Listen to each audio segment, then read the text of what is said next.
oustaz ndax góor war na toog ba ñu koy laaj tam laaj boobu. waaw mais xam nga li oustaz Alioune Sall wax rek. waaw. gis nga jigéen pour mu bëgg dafa am nu leen yàlla na too parce que dañoo bëgg xaalis. heure boo xëyee dee ko may. boo ko mënee. woo sa soxna ba mu ñëw faama. waaw dara xewul. nga yëkkati 100 000 francs ne ko bébé chocolat am.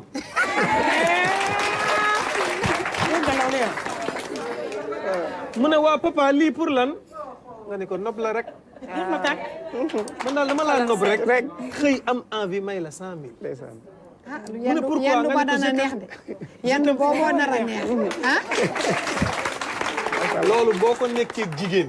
heure bu xëyee cofeelam day gën a yokk ci yow. mais am na jigéen ñoo xam ne dañuy ragal a sax laaj seen jëkkër.